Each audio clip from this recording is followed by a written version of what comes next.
To me, one of the interesting things about the Chaco is the wildlife that's found there. Nowhere else in the world, I think, has quite the diversity of woodpeckers, and it's not the first birds you think of in a habitat like the Chaco. Also, I think the Chaco is often misrepresented. For many, many years, I always thought of it as a rather grassy, open habitat, and in fact, it's a very dense forest in many places, with the most weird and wonderful trees. And of course, everything, almost everything in the Chaco is aggressive and nasty, spiny or poisonous. And that to me gives it an added interest. It is an extreme habitat like nowhere else in the world. And it's a great shame that we're losing it so fast, because it'll never come back.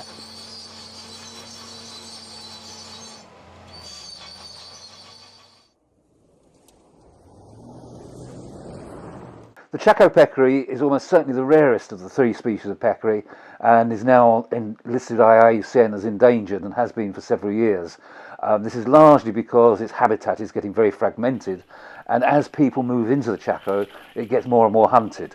It's not the habitat per se that attracts the peccaries, but of course it does make it relatively safe from predators. A jaguar, for instance, which is quite common in the Chaco, finds it very difficult to go charging through very spiny undergrowth. The ground level is covered in spiny bromeliads, the same sort of leaves as you get on a pineapple, with very aggressive little spines all along the edges. I suppose that's one thing that does protect the peccaries, is the habitat protects them from the jaguars and the pumas, that are the main predators of them in the Chaco.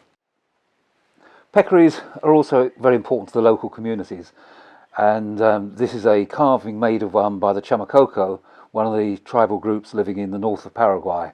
And of course, for hunters, killing a peccary is a great bonus because there's a lot of meat on them.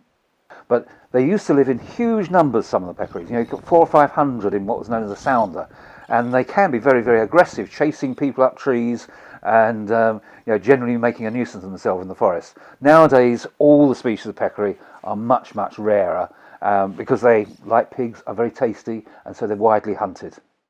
The main measures for protecting the peccaries are nature reserves and national parks. The other method that's been used is captive breeding, and that initially was very, very difficult, but now is meeting a lot of success. There are now plenty being bred in captivity.